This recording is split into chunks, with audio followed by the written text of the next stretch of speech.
Hello guys and welcome to another new video. I saw people started to do tier lists of divisions, so I thought, hey, I'm gonna do one too. And I will use Photoshop because I'm special. I don't have any orders, we'll just pick a random one. Militia. Oh, militia.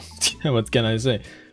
We are very active officers, and I think probably out of all rocks, militia rocks are actually the less rocks, because RA just kills everyone, and CPSU think they are leaders and can rule over people. But militia, they have pretty clear instructions. They are police, police is pretty easy job to understand. Most people, they guard citizens and all, so I would probably put it at a... Yeah, okay, this is also a branch, by the way, but...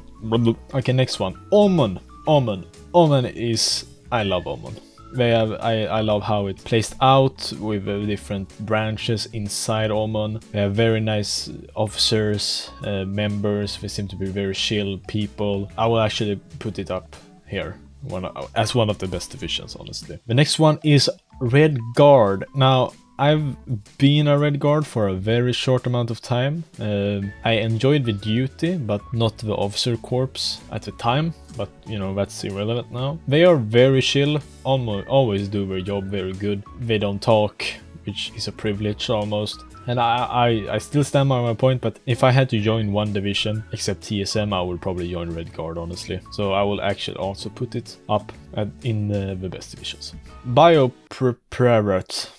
I still can't pronounce it. They have undergone some is an underestimation. They have undergone many changes recently. I never had plans of joining them. They are V2 exclusive. Well, at least I don't know a fuck about them, what they do. They're pretty scary. They have fixed it now, but before it was very common that it would be an infection and not a single biopreparat would show up at all. So I'll probably put it just in okay divisions. They seem to have a better leadership now, which is good. But for now, okay divisions. Congress. I tried applying for Congress, didn't succeed. Pork shampoo. I think the idea of Congress is very good. They could absolutely be stronger. I don't think they have very passionate members. They do a lot of stuff. Legendary, or whatever his name is, who is the Speaker of the House, Legendary Playarch. He seems to be a very nice dude, very passionate about his position. So I'll probably either great or okay. I'm gonna probably put it up in okay. Not super good, but not near bad either. They are there, they do the job. CPSU. CPSU is probably my favorite branch out of the three. I love CPSU, I love their departments and the high comms and everything.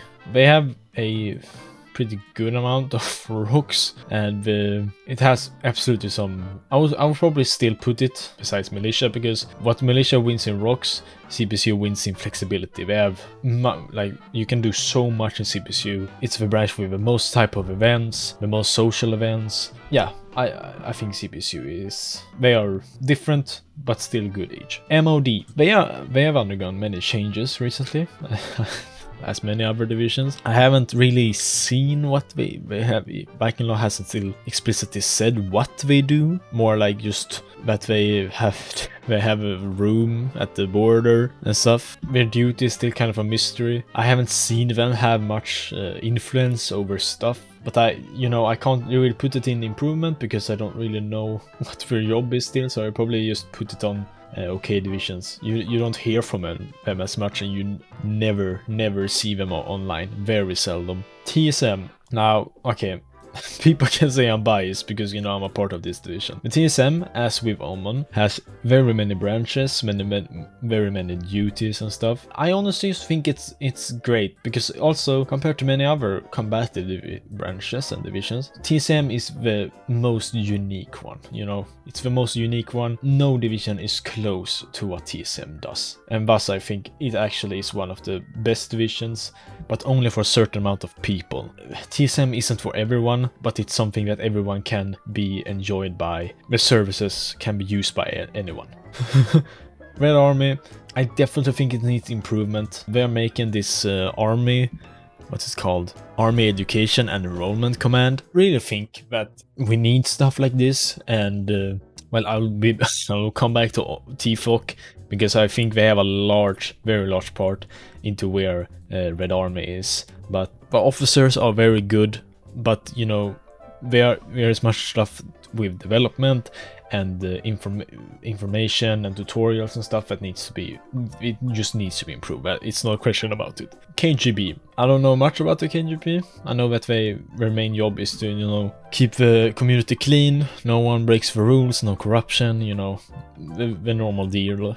I think their duties are, I usually don't question them. I see many people who like think they work unfairly or anything, but one, it's a Lego game. Two, you don't know their protocol and how they work unless you've been working for the KGB.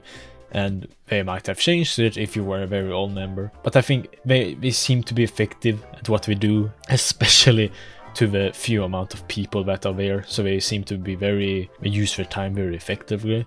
So I probably put it up in great divisions. They have become a bit more transparent as well with a new KGB General Affairs Discord server. So yeah, great division.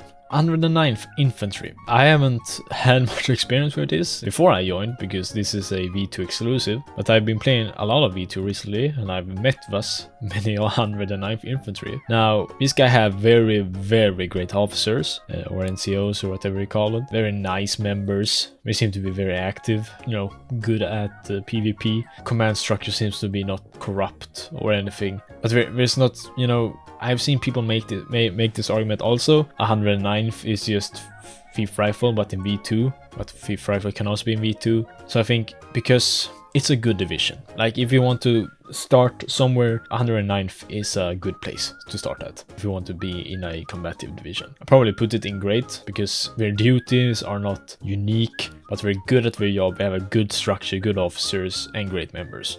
Oh, Fifth Rifle. These guys have been here for a very, very long time. I probably also just put it up in great divisions. You know, they have a very simple job, very common with many other divisions. It's not much difference between those two. They have different ranks. Some can get different weapons depending on your rank. They have different officer statuses and etc. But yeah, great divisions. Spetsnaz. You know, this is supposed to be the elite of the elite. You know, the best soldiers. Thing is with Spetsnaz is that they are pretty inactive. I always observe very much when I see a Spetsnaz patrol or anything, and you could give it to them because, you know, they don't have many members, and it's understandable because, you know, it's for the elite and it's hard to maintain a position in Spetsnaz, I suppose. But they're usually pretty nice people, and of course it's always a nice feeling of having them at the border because, you know, they will take care of all the raiders. And I know, you know, I don't know much about them. They have 3 different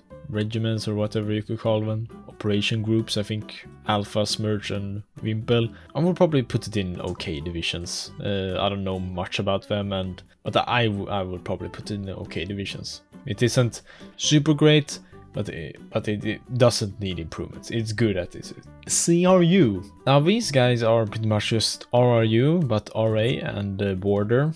Only V2, but they're coming to V1, which is good.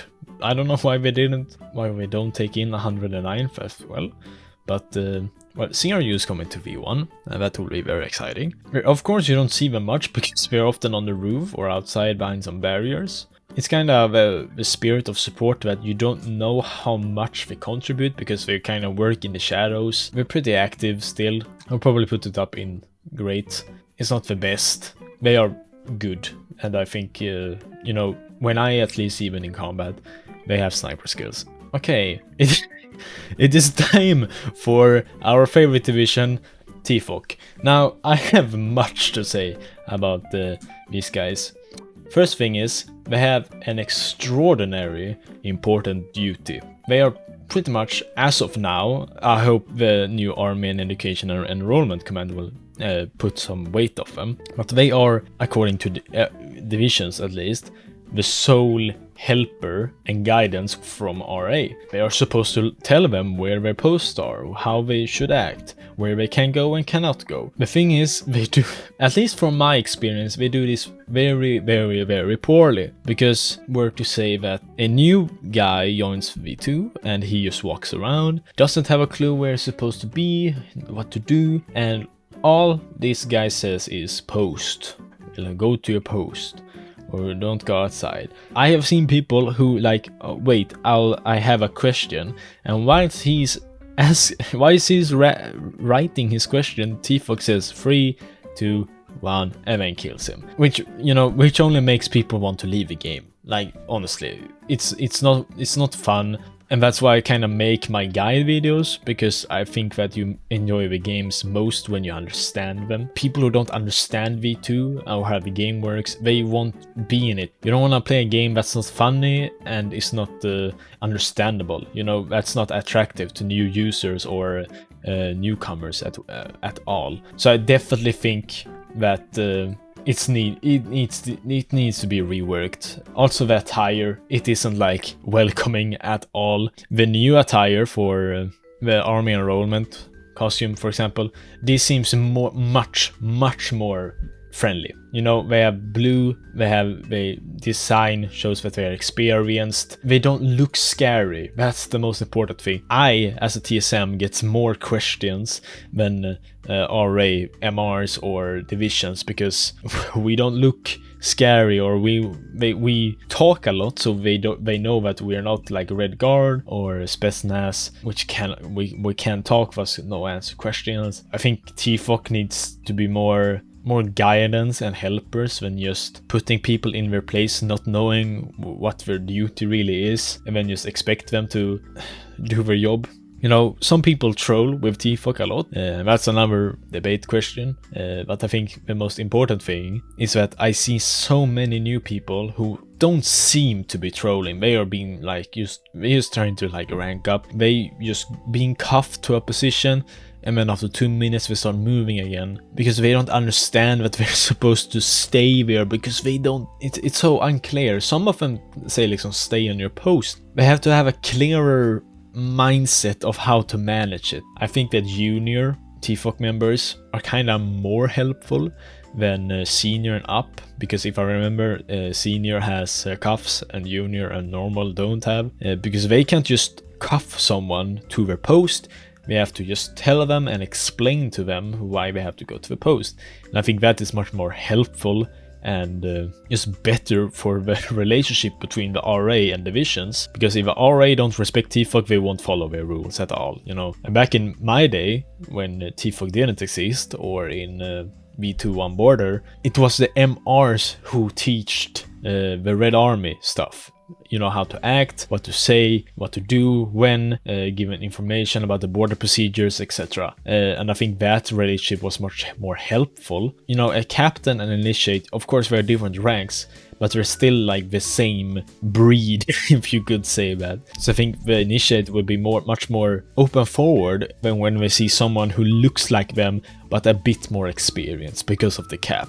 This was my division/department/branch tier list. Feel free to do your own. I've seen there is like a template already on Tier Maker, I think. I did it in Photoshop because I'm built different. If you want to see me do this with, I don't know, game passes or what the fuck else there is, comment them down below. And I hope I'll see you next time, and have a great time. Goodbye.